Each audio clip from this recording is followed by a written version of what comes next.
जी नमस्कार, मैं वीरेंद्र कुमार स्वागत करता हूं आपका आपके अपने YouTube चैनल वीरेंद्राज क्लासेस पर। तो आइए मेरे प्यारे बच्चों, जैसा कि हम जानते हैं कि सामान्य हिंदी की क्लासेस चल रही हैं और सामान्य हिंदी की क्लासेस में हमारा पहला चैप्टर चल रहा है वर्णमाला। और वर्णमाला में मेरे प्यारे बच्चों, आप अब तक जो है संयुक्त व्यंजन तक पढ़ चुके थे, यानी कि हमने लास्ट क्लास में संयुक्त व्यंजन पढ़े थे। और कौन से पढ़े थे बच्चे? क्षत्रिय पढ़ा था, त्रिशूल वाला त्रय पढ़ा था, ज्ञानी पढ़ा था और श्रेय वाला श्रम पढ़ा था। तो आज हम देखते हैं कि संयुक्त व्यंजन बनाने के नियम क्या है, संयुक्त व्यंजन बनाने के नियम।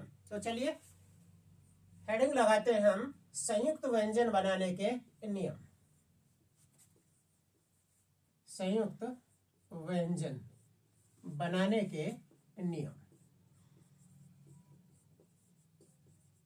संयुक्त व्यंजन बनाने के नियम क्या है? तो देखिए मेरे प्यारे बच्चों, जैसा कि आप लिखते हैं, मान लो मैंने लिखा मैं शब्द है मैं, या आप देखते हो चे शब्द है, तो आपको मान लो लिखना हो मम्मी। क्या लिखना है आपको? मम्मी।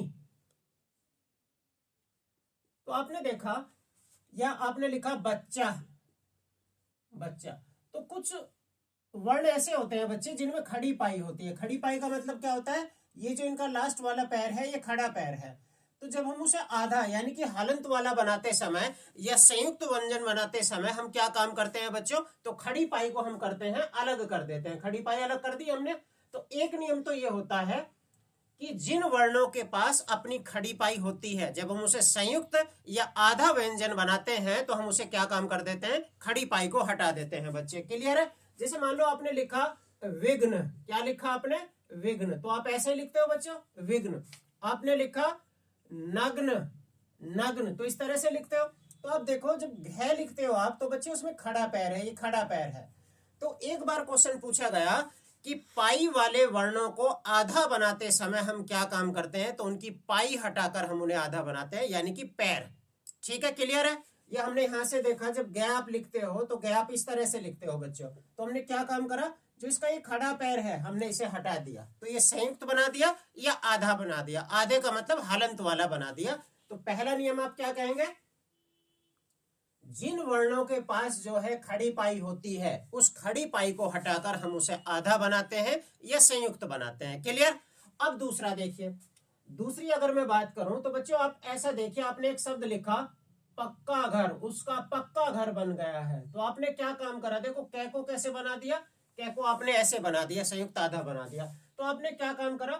जो ये आधे वाला नीचे वाला हिस्सा है आपने इसे हटा दिया। और ये आप देखेंगे कै और फै में, तो जैसे आप मान लो फै का हम कुछ लिखे हैं इस तरह से, कोई वर्ड हो, तो फै मान लो ऐसे है, तो हम उसे क्या लिख देंगे? आधा। इस तरह से हटा देंगे, यानी कि इस वाले को हम हटा देंगे। तो पक्का और फक आपने देखा, आपने कै और फै को हम किस तरह से आधा बनाते हैं। अब बच्चों बात आती है कि उन वर्णों को हम कैसे आधा बनाएंगे, ना तो जिनके पास खड़ा पैर है यानी कि खड़ी पाई है, और ना ही जिनके पास जो है ये इस तरह से नीचे वाला हिस्सा है।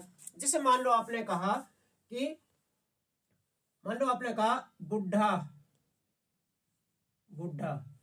आपने कहा अपराहन, अपराहन। आपने इसी तरह से कहा कुछ उड्डयन, उड्डयन। आप ऐसे लिखते हो ना, उड्डयन। आपने कहा अट्टालिका, अट्टालिका। इसका मतलब क्या हुआ बच्चे? इसका मतलब यह हुआ कि जिनके पास खड़ी पाई नहीं है या पीछे का हिस्सा नहीं है जिसे हम काट सकें, उन बाकी सारे व्यंजनों में हम हलंत लगाकर उन्हें आधा बनाते हैं। यानी कि आपने यहां देखा डे था, तो हमने इसे आधा बनाने के लिए क्या कर दिया? हलंत कर लिया। यहां हमने देखा है था, है के पास ना खड़ी पाई, आप इसे ये मत कहना कि ये खड़ी पाई ऐसे हटा दो, तो हमने क्या काम करा? इसमें हलंत बना दिया। यहाँ टै देखा, तो टै को हमने आधा किया, तो क्या कर दिया? हलंत लगा दिया। तो इसी से जो है ये संयुक्त व्यंजन बन जाते हैं या आधे अक्षर बन जाते हैं। तो आपने संयुक्त व्यंजन बनाने के 3 नियम देखे बच्चे। पहले में आपने खड़ी पाई हटा दी, दूसरे में जो बाद का आधा हिस्सा होता है उसमें से कुछ काट दिया, और तीसरा आपने देखा कि आपने हलंत लगाकर उनका संयुक्त बना दिया। तो आपने 3 नियम देखे, पहला नियम, दूसरा नियम पक्के पक्के का, और तीसरा देखा जिनके पास कुछ नहीं है। ठीक है बच्चे? इसके बाद आप देखते हो कि इस संयुक्त व्यंजन बनाने में कहीं आर का क्या यूज होता है, यानी कि रे का क्या यूज होता है। तो चलो रे का यूज देखते हैं। तो हिंदी में रे के अनेक रूप होते हैं। आप देखते हो हिंदी में रे के अनेक रूप होते हैं। रे के अनेक रूप होते हैं। जैसे आप बच्चे एक लिखे, आपने लिखा कर्म, ये कर्म, आपने लिखा इसी तरह से धर्म, आपने कुछ भी लिखा राष्ट्रीय, राष्ट्रीय, आपने लिखा क्रम, क्रम, आपने लिखा ट्रक, आपने लिखा ड्रम, ड्रम। और एक और लिखते हैं बच्चे, मैं लिखता हूं आपका कृष्ण, कृष्ण। तो हिंदी में रह के कितने रूप होते हैं अब ये समझते हैं हम बच्चे। इनमें कौन सा आधा है, कौन सा पूरा है। तो रे को रूप देखते हैं। तो देखो बच्चों, अगर आप इसे देख रहे हो ये तो जो रे से इस तरह से गोल घुंडी वाला चढ़ता है ना, इस तरह से, इसे तो आपको पता है बच्चे, ये तो बिल्कुल पूरी तरह से क्या है, यानी कि ऋषि है। तो ऋषि किसकी विशेषता है, संस्कृत की, यानी कि जिसमें ऋषि है वो कैसा शब्द है बच्चे, तत्सम शब्द है, यानी कि संस्कृत का शब्द है। तो जहां भी आपको ये ऋषि वाला कृष्ण दिखे ना रे, वो किसका शब्द हो गया, तत्सम शब्द हो गया। अब बात करते हैं हम हिंदी में रे। जब आप इसका वर्ण विच्छेद करेंगे बच्चे, तो वर्ण विच्छेद आपका इसका ऐसे करेंगे, क्या में से आप जो है स्वर हटाओगे तो ए बनेगा, फिर क्या आएगा रे, रे में कोई स्वर जुड़ा नहीं हुआ है, फिर आ गया मैं, और फिर आ गया बच्चे ए। तो आपने देखा बच्चे, जब आप पढ़ते हो कर्म, आप पढ़ते हो कर्म, तो जो रे की साउंड है वो कै के बाद में है, तो इसकी साउंड जिसके बाद में होती है वो उससे अगले वाले लेटर पे ऊपर चढ़ जाता है। किस पर चढ़ जाता है, अपने से आगे वाले लेटर पे ऊपर चढ़ जाता है। तो देखिए यहां चढ़ गया। इसका मतलब जो हम इसे बोलते हैं हिंदी में, इसे जो रे है इसे रेफ बोलते हैं, रेफ। कि कौन सा रे आया है इसमें, रेफ वाला रे आया है। कौन सा आया है, रेफ वाला। तो बच्चे ये हमेशा कैसा होता है, ये आधा लेटर होता है, ये आधा वर्ण होता है बच्चे, हमेशा आधा वर्ण होता है। क्लियर है। तो ऊपर जो चढ़ता है, तो आप देखते हो कि जहां भी उसकी साउंड, यानी कि कर्म की साउंड यहां आ रही है, तो इससे अगले वाले लेटर में ये ऊपर चढ़ गया, इसी को हम बोलते हैं रेफ। कैसा होता है, आधा। अब बच्चे ऐसे ही ये है, जब हम इसे तोड़ेंगे तो कैसे तोड़ेंगे, ध से अलग करेंगे तो ए जुड़ा हुआ है इसमें, फिर आ जाएगा रे, फिर आप देखोगे मैं, और मैं में भी लास्ट में क्या जुड़ा हुआ है, ए।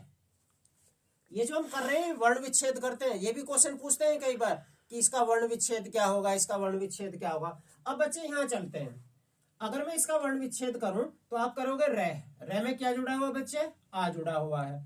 आ के बाद क्या जुड़ा है बच्चे, षटकोण है। ये षटकोण देखो खड़ी पाई है, खड़ी पाई को आधा कैसे कर दिया उन्होंने, इस तरह से करके नीचे वाला हिस्सा हटा दिया। ठीक है। तो इसके बाद अगर आप बात करें तो इसके बाद क्या आ रहा है बच्चे, टे आ रहा। अब सवाल ये है कि ये टे पूरा है या आधा है।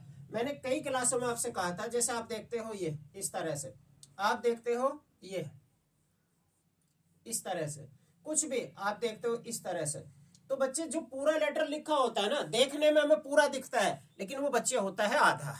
और जो आपको किसी लेटर पे चढ़ा हुआ होता है ना, वो होता है बच्चे पूरा। तो अगर मैं इसमें बात करूं ना बच्चे, तो द तो है आधा, लेकिन ध है पूरा। द है आधा, ध है पूरा। अगर मैं इसमें बात करूं ना, तो यहाँ है तो है आधा, लेकिन मैं है पूरा। अगर मैं इसमें बात करूं बच्चे, तो द तो है आधा और वह है पूरा। ठीक है। तो ये इस तरह से लिखा जाता है, वह पे पूरे वर्ड पे जुड़ी होती है मात्रा। क्लियर है। यहाँ कभी द पे आधे पे मात्रा चढ़ा दो, अगर इस पे स्वर जुड़ गया तो ये तो पूरा हो गया, आधा कहाँ रह गया। अब बात करते हैं, देखो यहाँ, तो यहाँ इसका मतलब टे पे ये चढ़ा हुआ है, तो टे तो आधा है, बिल्कुल आधा है। इससे आगे क्या है बच्चे, रे है, और इस पे कौन सी मात्रा जुड़ी हुई है, बड़ी। इससे आगे क्या आया, यह, और इसमें क्या जुड़ा हुआ बच्चे, ए। तो आपने यहाँ देखा कि ये जो रे होता है ये तो पूरा होता है, पूरा होता है। और आप इसका उच्चारण कीजिए, राष्ट्रीय, राष्ट्रीय, यानी कि जिस लेटर पे चढ़ा होता है, जिस लेटर पे चढ़ा होता है उसके बाद में जो है इसका उच्चारण होता है। क्लियर है। यहां देखिए, जिस लेटर पे चढ़ा है उससे पहले उच्चारण होता है। जो ऊपर रेप चढ़ा है उसका रे का उच्चारण कहां होता है, जिस लेटर पे है उससे पहले। और यहाँ क्या है, राष्ट्रीय, जिस लेटर पे चढ़ा है उसके बाद उच्चारण है उसका। क्लियर है। तो अगर इन तीनों रेवे में बात करूं, एक तो ये कर्म वाला आपने लिखा, आपने ये लिखा, एक इसे ले लेते हैं, एक आप मान लो राष्ट्रीय वाला ले लिया आपने, ये वाला राष्ट्रीय, और एक आपने ये ले लिया। अगर मैं बच्चे बात करूं तो यही केवल रेफ जो है आधा होता है, बाकी ये दोनों पूरे होते हैं। ये भी पूरा होता है, कंप्लीट व्यंजन होता है, और ये भी पूरा होता है। बस दोनों में अंतर क्या है? दोनों में अंतर क्या? आप देखो, राष्ट्रीय तो इस रे की साउंड कहाँ आई? टे के बाद। इसका पढ़े किरम तो इस रे की साउंड कहाँ आई? यहाँ आई, दोनों में।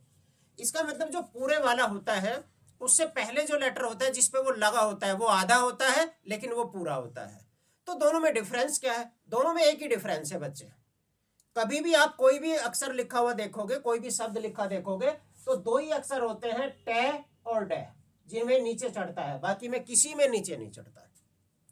इसका मतलब ये वाला जो चढ़ा है नीचे है और ये वाला है, ये दोनों एक ही चीज होती है, बस अंतर इतना है, अगर टे और डे में चढ़ा हुआ है तो ये नीचे आ जाएगा, और बाकी किसी भी वर्ण में अगर चढ़ेगा तो ये किस तरह से आ जाएगा? इसमें आ जाएगा। जैसे मान लो आपने लिखा होगा प्रदीप, प्रदीप, इस तरह से। तो बच्चे जब आप इसे तोड़ेंगे तो आप देखोगे पे इसमें आधा है बच्चे, इसका मतलब इसमें क्या जुड़ा हुआ है? इसमें जुड़ा हुआ रे, और रे में पूरा है ये, तो ए जुड़ा हुआ है। उसके बाद दे, दे में ई में, फिर आगे पे, फिर ए जुड़ा हुआ। क्लियर है यहाँ तक बच्चे? समझ गए बच्चे? इसका मतलब हिंदी में रे के अनेक रूप है। एक तो ऋषि वाला हो गया बिल्कुल अलग, जो तत्सम शब्द हो गया। उसके बाद हमने देखा रेफ, जैसे रेफ चढ़ता है तो ये हमेशा कैसा होता है बच्चे? ये आधा होता है, आधा होता है। उसके बाद जो नीचे चढ़ते हैं, टे और डे में तो इस तरह से चढ़ता है, टे और डे में इस तरह से, बाकी सारों में इस तरह से चढ़ता है, जैसे आपने प्रदीप देखा। क्लियर है यहाँ तक बातें? तो अगर मैं इसे तोड़ना चाहूं ना तो देखो, टे में से जैसे ही रे हटाओगे ये आधा हो जाएगा।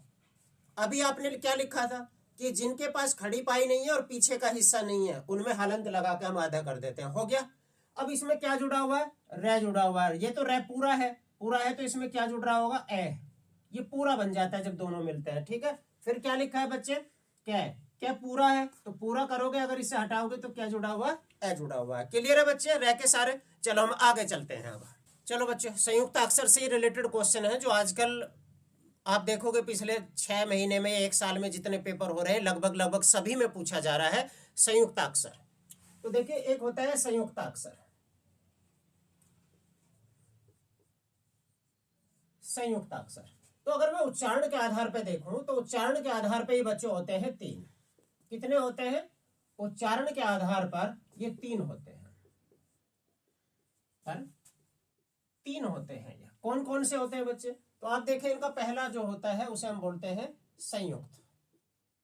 क्या बोलते हैं? संयुक्त। दूसरा हम बोलते हैं, उसे हम बोलते हैं संप्रक्त, संप्रक्त। और तीसरा जो बच्चे होता है जो सबसे ज्यादा पूछा जाता है, जिसे हम बोलते हैं युग्मक। युग्मक को ही हम कहीं द्वित्व भी बोलते हैं, द्वित्व। क्या अंतर होता है बच्चे? ध्यान से देखना, मैं लिखता हूं।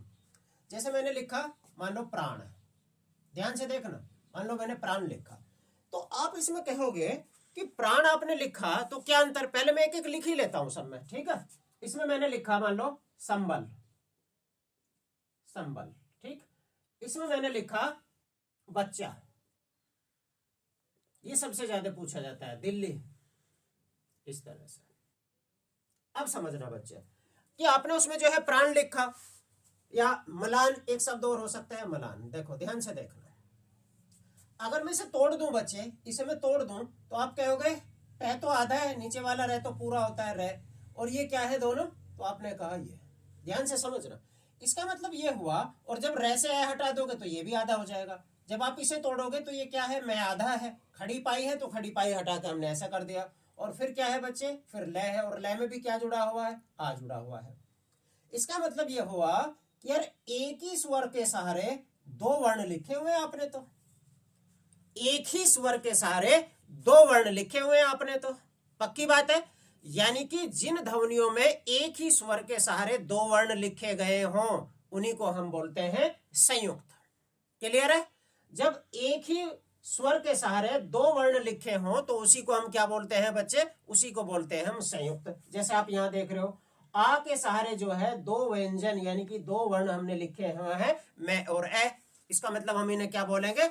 संयुक्त बोलेंगे। क्लियर है बच्चे? बहुत सारे हो सकते हैं।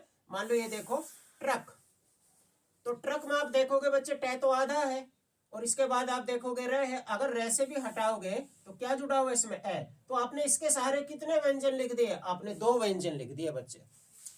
तो जिन अक्षरों में एक ही स्वर के सहारे दो जो है व्यंजन या वर्ण लिखे हों उन्हें हम क्या बोलते हैं बच्चे? संयुक्त व्यंजन। में फिर डेफिनेशन पढ़ता हूं। जब दो या दो से अधिक व्यंजन, जब दो या दो से अधिक व्यंजन एक ही स्वर के सहारे चढ़े हों, या मैं लिखता हूं यहां पर, जब दो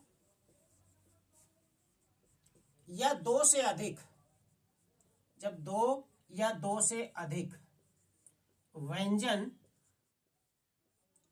एक ही स्वर के सहारे लिखे हों, एक ही स्वर के सहारे लिखे हों, सहारे लिखे हों, जब दो या दो से अधिक व्यंजन एक ही स्वर के सहारे लिखे हों तो उन्हें हम क्या बोलते हैं? उन्हें बोलते हैं संयुक्त व्यंजन। अब चलते हैं संप्रक्त में। संप्रक्त अभी तक मैंने जितने भी एग्जाम देखे केवल एक ही बार क्वेश्चन पूछा है। क्या होता है देखो ध्यान से, लिखा है जब दो व्यंजन जो है एक ही ध्वनि दे, जब दो व्यंजन मिलकर एक ही ध्वनि दे, इसका मतलब होता है कभी भी दो जो है व्यंजनों के बीच, यानी कि पूरे व्यंजनों के बीच अगर जो है कोई और ध्वनि आ जाए, जैसे यहां किसकी ध्वनि आ गई? तो मैं की साउंड आ गई। जैसे आप कुछ भी मान लो आपने लिखा हो कुंदन, कुंदन, तो आपने देखा कै के बीच और दै के बीच कौन सी साउंड आ गई बच्चे? तो आपने कहा नै की साउंड हो गई। तो आप कह सकते हो संप्रक्त का सीधी सीधी सी मतलब है जब एक ही ध्वनि जो है संयुक्त हो जाए, जब एक ही ध्वनि दो व्यंजनों के बीच आ जाए। क्लियर है? तो जब एक ही ध्वनि दो व्यंजनों के बीच आ गई तो हम उसे क्या बोलते हैं? उसे बोलते हैं संप्रक्त। युग्मक क्या है? युग्मक आप समझ रहे होगे। युग्मक आपने उज्ज्वल लिखा, उज्ज्वल, ठीक है। तो युग्मक सबसे ज्यादा पूछी जाती है। इसमें क्या है? द्वित्व, यानी कि दो एक साथ जुड़ गए, युग्मक जोड़ा बन गया, यानी कि दो समान ध्वनियां। देखिए दो समान ध्वनियां जो है अगर एक साथ आकर जुड़ जाए, दो समान ध्वनियां अगर एक साथ आकर जुड़ जाएं तो उन्हें बोलते हैं हम द्वित्व या युग्मक बोलते हैं। क्लियर है बच्चे? दो समान ध्वनियां जब एक साथ आकर जोड़ा बना लें, एक साथ आकर मिल जाए तो उसी को हम क्या बोलते हैं बच्चे? उन्हें बोलते हैं हम द्वित्व या जो है युग्मक संधि। अब एक चीज और समझना बच्चे, आप कभी भी देखोगे जो युग्मक या द्वित्व होगा तो आप इसमें एक चीज देखना, देखो चय है, चय है, मान लो आपने एक शब्द लिखा मक्खी, ध्यान से देखना मक्खी, तो आपने ये देखा, देखो इन दोनों की साउंड जो है संदर्भ हो रही है, ये इसमें नहीं आएगा अगर मैं बात करूंगा, यहाँ आएगा, लेकिन मैं समझाना चाह रहा हूं कि संयुक्त अक्षर जब बनाते हैं तो क्या दोनों, अब जब आप आगे पढ़ोगे तो ये अल्प प्राण ध्वनि है। कैसी ध्वनि है? अल्प प्राण। और जो ख है वो महाप्राण है। कैसी है बच्चे? महाप्राण। तो याद रखना जब दो संयुक्त ध्वनि होती है ना, एक आधा एक पूरा, तो वो दोनों अल्प प्राण हो सकती है। देखो अल्प प्राण है, दोनों अल्प प्राण है नहीं, वो एक अल्प प्राण एक महाप्राण हो सकती है। आप देखो एक अल्प प्राण एक महाप्राण है, लेकिन कभी भी दो संयुक्त ध्वनियां एक साथ महाप्राण नहीं आते। आपने कहीं नहीं देखा होगा इस तरह से कि चक्खा, कहीं इस तरह से नहीं होगा, दो महाप्राण ध्वनियां एक साथ आ ही नहीं सकती। क्लियर है?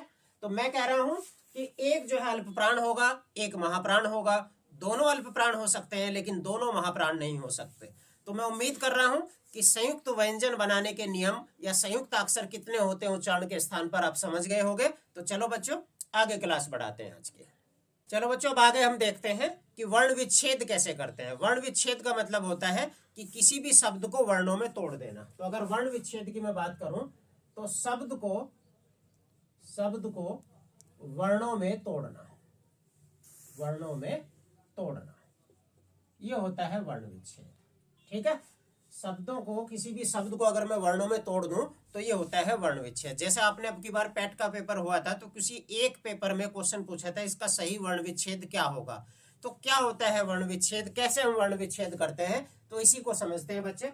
यहाँ मैंने जो है 6 वर्ड लिखे हैं, 6 शब्द लिखे हैं, इन्हीं के वर्ण विच्छेद से हम ये सीखेंगे कि वर्ण विच्छेद कैसे किया जाता है। तो बच्चों देखते हैं, चलो आइए।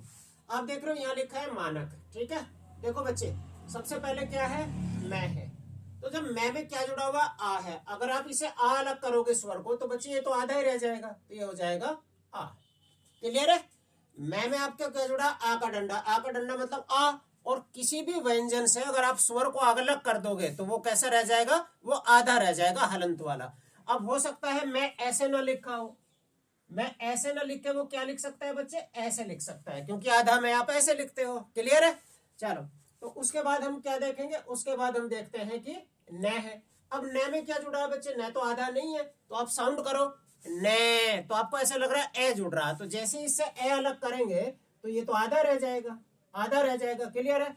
फिर आगे बढ़ते हैं, तो क्या यहाँ को लिख रहा हूं मैं इस से, तो कै है, कै में आप देखो क्या जुड़ा, उच्चारण करो कै, इसका मतलब ए जुड़ा हुआ, तो जैसे इससे ए अलग करोगे तो ये तो बच्चे आधा रह जाएगा। तो वर्ण विच्छेद कैसे करा है, यानी कि उसे व्यंजन और स्वर में तोड़कर लिखना ही वर्ण विच्छेद कहलाता है। क्लियर है बच्चे? अब आगे चलते हैं, प्रैक्टिस कर लेते हैं इन सारों पर। जैसे देखो, ये है प्रकाश, प्रे प्रे, आपको ऐसा लग रहा है साउंड पहले पै की आ रही है, तो ये क्या है बच्चे, पै। अब पै में मैंने ये बताया था नीचे वाला जो है रे पूरा होता है, और जिस पे वो लगा हुआ है वो आधा होता है, तो ये तो रे पूरा है प्रकाश, लेकिन रे तो पूरा है ना, जब रे को भी आधा करोगे तो इसमें क्या जुड़ रहा, ए जुड़ रहा। इससे आगे आप देखोगे क्या आया बच्चे, तो आपने कहा क्या आया, क्या में क्या जुड़ा हुआ बच्चे, तो आपने कहा आ जुड़ा हुआ है। फिर आगे आपने देखा श आया, श में जो है आधा जुड़ा हुआ है, तो क्या जुड़ा है बच्चे, ए जुड़ा है। अब इस श को भी आपको पता है जब इसे आधा करेगा तो वो इस तरह से कर सकता है। क्लियर है?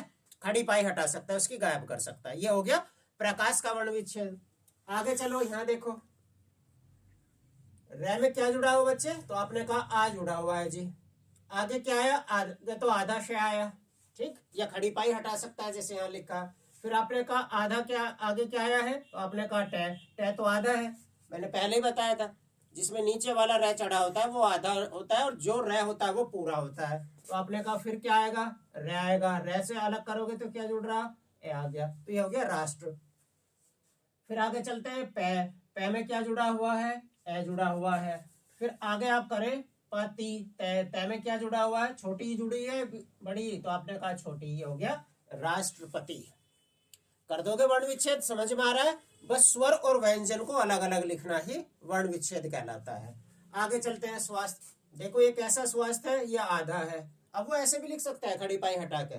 फिर क्या आया, फिर आपने कहा सर वह आया, वह में कौन सा स्वर जुड़ा हुआ है, आ जुड़ा हुआ है। फिर आपने देखा क्या आया, से आया, आधा है। फिर आप देखो कैसा आया, थे, आधा है। फिर आपने देखा ये आया, यह में क्या जुड़ा हुआ है, स्वर जुड़ा हुआ ए। क्लियर है बच्चे? चलो आगे चलते हैं। त्रिशूल देखो, त्रिशूल आपको पता है बच्चे, ये जो बनता है त्रय, वो इससे मिलकर बनता है। देखो बनता है, जब मैंने ये कहा था कि एक संयुक्त व्यंजन है त्रय, ये किससे मिलकर बनता है, तो जब तय में आपने रे मिलाया था, पूरा रे मिलाया था, तब जो है त्रय बना था। क्लियर? अब सवाल है इसमें क्या जुड़ा हुआ है, तो बच्चे ध्यान से देखना, त्रिशूल ई की मात्रा जुड़ी हुई है, रे में ए नहीं जुड़ा हुआ, तो इससे जब अलग करोगे तो ये क्या आ गया, छोटी की मात्रा। फिर आप देखोगे क्या आ गया, से आ गया, से ऊ की मात्रा हटाओगे तो क्या आ जाएगा बच्चे, ये आ जाएगा, ये छोटा हुआ है जबकि ये क्या है, बड़ा हुआ है, तो आपको इस तरह से करना होगा। फिर ले आ गया, ले में क्या जुड़ा हुआ बच्चे, ए जुड़ा हुआ है। क्लियर है त्रिशूल का? अब लास्ट और देख लेते हैं आकांक्षा। देखो ये क्या है बच्चे, वो हो सकता है इसे आई लिख दे या ए प्लस आई लिख दे, वैसे आई लिखता है वो, बड़ी को ई प्लस ई नहीं लिखेगा, बड़ी ई लिखता है, आ को जो है आई लिखता है, ऊ को ऊ ही लिखता है। तो आगे देखें तो क्या जुड़ा। अब आपको पता है बच्चे, जो क्षत्रिय है, क्षत्रिय वो किससे मिलकर बना है, जब आपने आधे कै में ये मिलाया है तब जो है बनता है क्षत्रिय।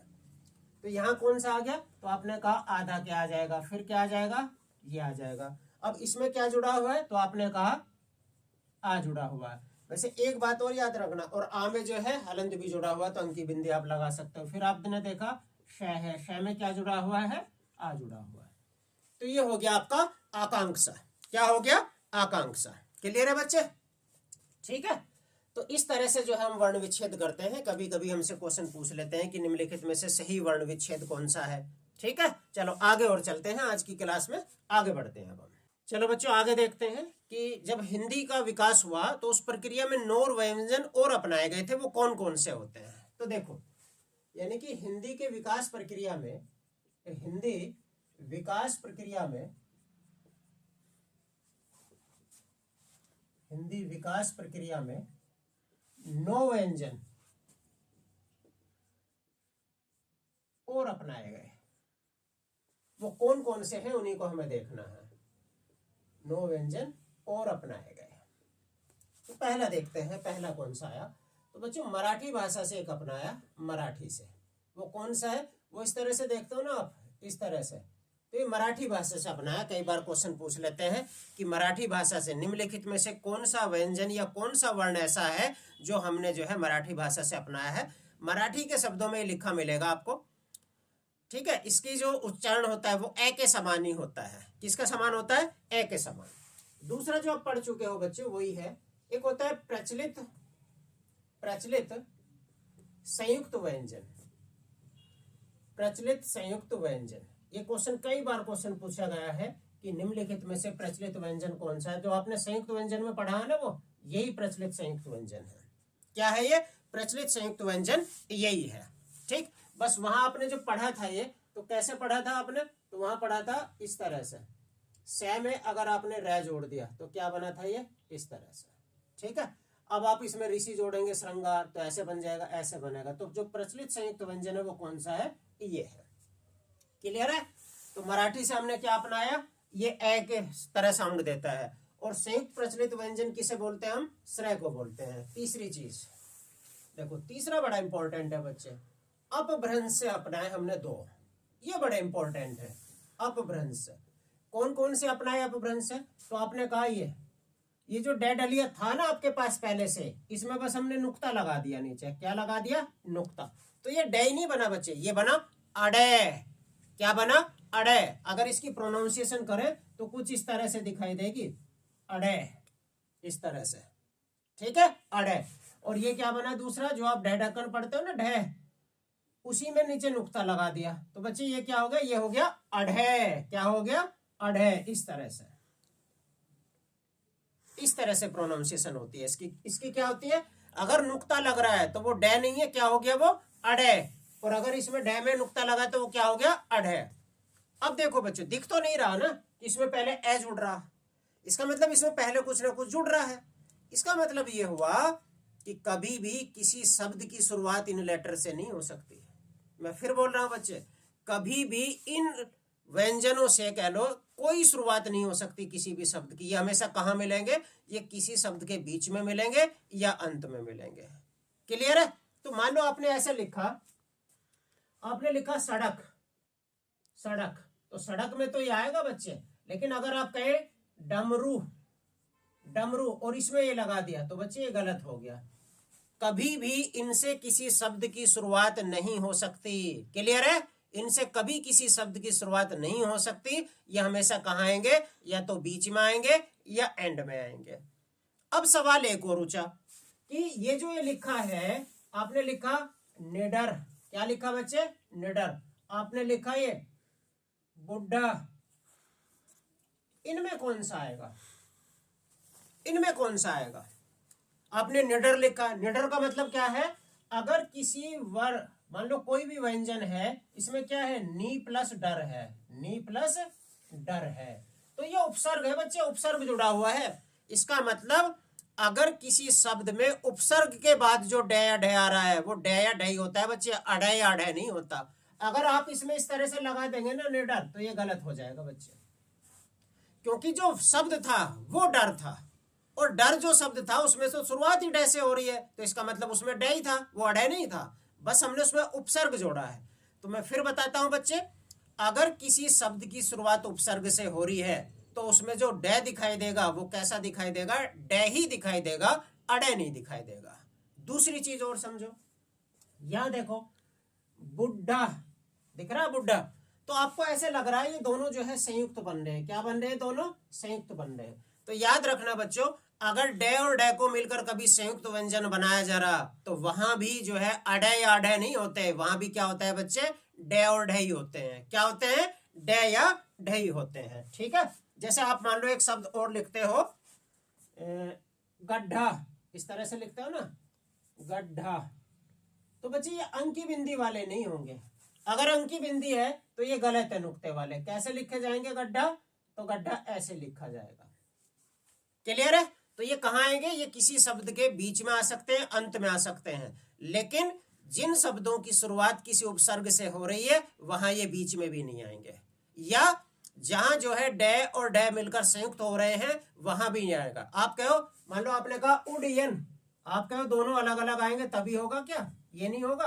तो देखो बच्चों, यहां भी दोनों मिलकर क्या हो रहे हैं? संयुक्त बना रहे हैं। तो नुक्ते वाला नहीं आएगा यहाँ। अगर नुक्ता इसमें लग रहा है तो बच्चे वो गलत हो जाएगा।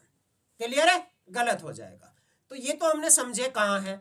अब बच्चे एक बात और समझना, मैंने एक शब्द लिखा बॉडी, बॉडी शब्द लिखा मैंने, ठीक है। तो आपने कहा देखो ना तो इसमें उपसर्ग आ रहा सर जी, उपसर्ग आ तो नहीं रहा, और ना ही यहाँ संयुक्त हो रहा है, तो यहाँ क्या आएगा? आपने लिखा रोड, लिखा ना रोड, तो यहाँ कौन सा आएगा जी? क्या नुक्ते वाला सही होगा या बिना नुक्ते वाला सही होगा? तो बच्चे एक बात याद रखना, अपभ्रंश भाषा से यह हमने हिंदी के शब्दों में शामिल किए हैं। हिंदी की अपनी खुद की विशेषता है, अगर अड़े और अड़े आ रहा है इसका मतलब किसी अन्य भाषा के शब्दों में हम इसका यूज नहीं कर सकते। और आपको लग रहा होगा कि यार बॉडी तो हमने अंग्रेजी भाषा का शब्द लग रहा कि वो यूरोपीय भाषा है, रोड जो है कोई यूरोपीय भाषा का शब्द है, इसका मतलब बच्चे इनमें जो ये नुक्ता है ना, ये नुक्ता इनमें भी नहीं आएगा। तो किन में नहीं आएगा? अब समझ गए? शब्द के शुरू में नहीं आएगा। पहला हुआ कौन सा? शब्द के शुरू में नहीं आएगा। दूसरा, अगर किसी शब्द के शुरुआत में उपसर्ग है तो वहां भी अड़े या अड़े यानी कि नुक्ते वाले नहीं आएंगे। तीसरा, किसी अन्य भाषा में यानी कि हिंदी के अलावा अगर किसी अन्य भाषा से हमने कोई शब्द ले रखा है तो उसमें भी ये नहीं आएंगे, क्योंकि ये अपनी हिंदी की खुद की विशेषता है। तीसरा, अगर डे डे या डेड है मिलकर कभी संयुक्त हो रहे हैं तो वहां भी हम इनका यूज नहीं करेंगे। क्लियर है बच्चे? शब्द शुद्धि में बहुत जरूरी होगा ये आपके लिए जानना कि सड़क हम किस तरह से लिखते हैं। सड़क इस तरह से लिखते हैं या आपने कहा कि इस तरह से लिखते हैं, तो सड़क वाला बच्चे यही है, से उपसर्ग नहीं होता, ठीक है। आपका डक में जोड़ के लगा दिया, डक कौन सा शब्द होता है? क्लियर है? अब हम ये देखते हैं बच्चे कि ये जो अढ़े और अढ़े आया है इन व्यंजनों को कहा क्या जाता है, कहा क्या जाता है ये हम देखते हैं बच्चे। इन दोनों को कहा जाता है बच्चे, हम बोलते हैं उत्क्षिप्त व्यंजन। क्या बोलते हैं? उत्क्षिप्त व्यंजन। इन्हीं को कहा जाता है बच्चे द्विस्पृष्ट व्यंजन, और कहीं इन्हीं को कहा जाता है बच्चों दिवगुण। क्या कहा जाता है? दिवगुण व्यंजन। और इन्हीं को कहा जाता है बच्चे, अगर मैं और भी नाम लिखूं तो इन्हीं को कहा जाता है ताड़न जात। क्या कहा जाता है? ताड़न जात व्यंजन। तो किस भाषा से लिए गए हैं बच्चे? अपभ्रंश का, यानी कि जिसमें भी अड़े और अड़े लिख रहा है वो हिंदी का शब्द होगा, यानी कि तद्भव शब्द होगा, वो तत्सम शब्द नहीं होगा। और इन्हीं को हम क्या बोलते हैं? आपसे क्वेश्चन पूछते हैं उत्क्षिप्त व्यंजन क्या है, तो क्या है उत्क्षिप्त व्यंजन? अड़े और अड़े। क्या है द्विस्पृष्ट व्यंजन? तो आप इन्हीं को कहोगे, आप कहोगे द्विगुण व्यंजन। उत्क्षिप्त व्यंजन क्या बोलते हैं बच्चे? उत्क्षिप्त व्यंजन बोलते हैं कि जब हम अड़े और अड़े से बोलते हैं तो हमारी जीभ उछलकर जो है मूर्धन्य को टच करती है। कहाँ टच करती है? मूर्धन्य को टच करती है, इसीलिए उन्हें उत्क्षिप्त व्यंजन बोलते हैं। सवाल है ताड़न जात क्यों बोलते हैं? क्योंकि इन वर्णों का उच्चारण करते समय हमारी जीभ जो है प्रताड़ित होती है, परेशान होती है, ऐसे लगता है उलट पुलट खा जाएगी। तो अड़े अड़े का उच्चारण कहाँ से होता है? तो मूर्धन्य से होता है। जहां आते हैं ना डे और डे आते हैं, वहीं ये आएंगे उसी वर्ग में। जो डे है वही डे है, अड़े है, जो ढे है वही अड़े है। क्लियर है? तो हम इन्हें क्या बोलते हैं? उत्क्षिप्त व्यंजन, द्विस्पृष्ट व्यंजन, दिवगुण व्यंजन या ताड़न जात व्यंजन, एक ही बात होगी। अब लास्ट में हमने देख लिया मराठी भाषा से हो गया एक प्रचलित संयुक्त व्यंजन आपने देख लिया श्रेय, और दो ये देख लिया, कितने हो गए? 4। अब जो आगे आए वो आए अरबी फारसी भाषा से। कहां से आए? अरबी फारसी भाषा से हमने लिए। कौन से लिए बच्चे? कैलिया, खैलिया, गैलिया, जैलिया और फैलिया। तो ये तो पहले ही थे, ये नहीं लिए बच्चे, इनके नीचे नुक्ते वाले लिए। अगर इस तरह से ये नुक्ता लग रहा, ये वाला, ये वाला, तो आपने कहा इनमें क्या अंतर है, तो इनके अंतर को भी समझ लीजिए बच्चा। मान लो जैसे आपने लिखा फन और एक बंदा लिख रहा है ये फन, तो ये बच्चे दोनों सेम नहीं है। फन का मतलब होता है सांप वाला, स्नेक वाला, और इस फन की बात करें वो बड़ा फनकार है, यानी कि कला। तो ये अंतर होता है बच्चे, ठीक है। और इसमें यानी कि जो नुक्ते वाले हैं कै, खे, गे, जे और फे, ये हमने किस भाषा से लिए हैं? अरबी फारसी भाषा से लिए गए हैं। आपको इतना ही पता होना चाहिए, इतना क्वेश्चन पूछते हैं, ठीक है। जैसे मान लो आपने लिखा ये गज, और अब जो है लगा दिया ये गज, तो दोनों अलग अलग हो जाएंगे बच्चे। एक गज माने होता है हाथी और एक गज माने होता है मेजरमेंट, माप करना। तो ठीक है, समझ गए। हिंदी विकास की प्रक्रिया में हमने 9 व्यंजन अपनाए, मराठी से, एक प्रचलित, एक अपभ्रंश और 5 अरबी भाषा से। तो आज की क्लास हम बच्चे यहीं खत्म करते हैं। अगली क्लास हम आगे बढ़ाएंगे, अल्पप्राण क्या होते हैं, महाप्राण क्या होते हैं। तो बच्चे लाइक कमेंट करना ना भूलें, और वीडियो को अगर आपको अच्छी लगती है तो शेयर करें, कमेंट जरूर करें बच्चे। और हमारा टेलीग्राम जरूर ज्वाइन करें वीरेंद्र क्लासेस का, सारी पीडीएफ क्वेश्चनों की आपको वहीं मिलने वाली है। तो आज की क्लास जो है मैं यहीं अपनी खत्म करता हूं बच्चे। जय हिंद मेरे प्यारे बच्चों।